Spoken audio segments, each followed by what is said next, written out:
Erotic Fantasy Stories, Part 6. Black Bra.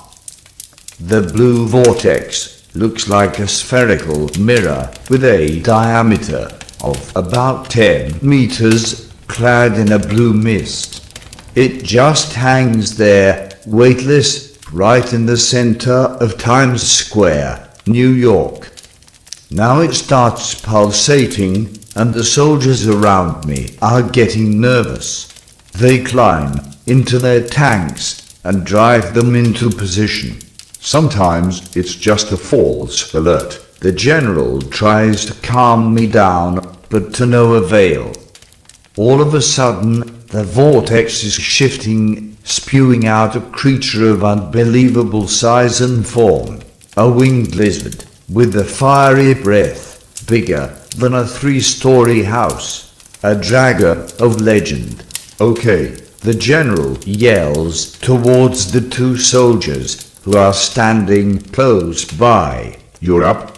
One of them, a man in a captain's uniform, doesn't look like much, but that impression changes fast when he is growing into a dark red beast of gigantic size while charging past us towards the dragon. The other officer is a woman in a black overall. She follows her colleague, but stops at a safe distance, while the red-skinned monster jumps straight onto the dragger before it has a chance to take off into the sky. So this is Cross, I say, the guy with the ability to turn into our savior. The general nods. In his monstrous form, Captain Cross is the only one capable to fight the monsters from the other side of the vortex. All other weapons in our arsenal wouldn't even scratch the dragon. But Cross pays a huge price for this ability, as the serum that changes his body is also changing his mind, turning him into an insane killing machine. The huge red warrior grabs one of the dragon's wings and tears it right off. The creature howls in pain and sinks its teeth deep into its opponent's shoulder, but that doesn't even slow him down. He is now swiping the dragon off its feet, pinning it down to the ground. In the meantime, the female soldier remains at a respectful distance of the fight, doing nothing. What is her special ability? I ask. The general looks at me with a grim look on his face. She has no special ability. She is, however, one of our best. A really tough girl, both mentally and physically. She volunteered to be our black bra. You mean black belt? I ask, puzzled. The general frowns. No, He says. I didn't mean black belt. In the meantime, the huge dragon that had looked so dangerous at first is easily torn to pieces by Captain Cross in mere seconds.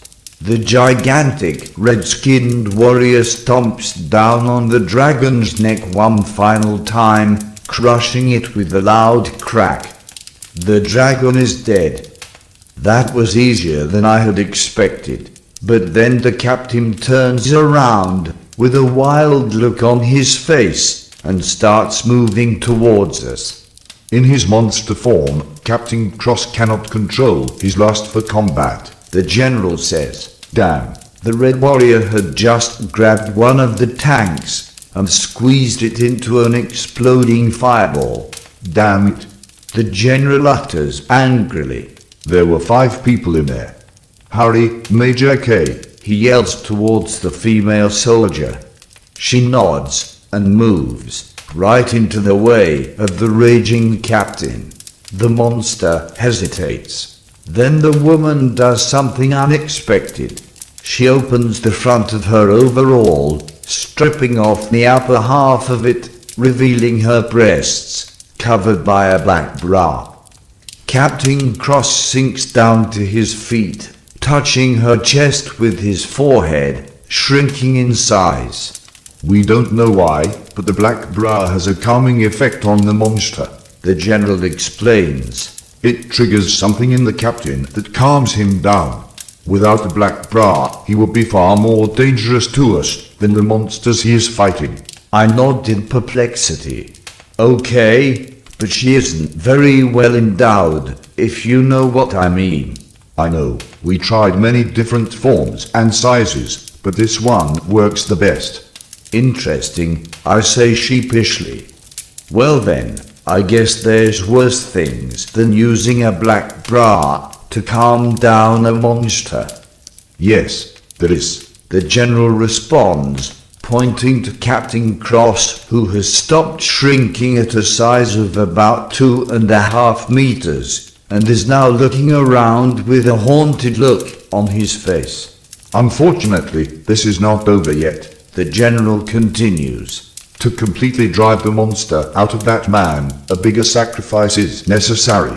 Major K slowly takes off her bra and rubs her breasts against the captain's naked chest. The captain watches her closely, and the mad look on his face starts to turn into a soft smile. Then he grabs her waist with his gigantic hands and lifts her up to his face to lick her breasts with his enormous tongue. She puts her arms around his head, tilts her own head backwards, and presses her petite breasts onto his mouth. She looks like a toy in the hands of the monster, but at the same time it becomes obvious that she is the one in control. The captain licks and sucks her breasts, covering her chest with his saliva. She starts to moan with pleasure, louder and louder. Then her first orgasm is rocking through her body, making it shake and convulse uncontrollably. After a while, she comes out of her lustful spasms and whispers to the captain to let her down. There she strips down, completely naked, lies down on her back, and spreads her legs, stretching out her arms invitingly. Her whole body is trembling with anticipation.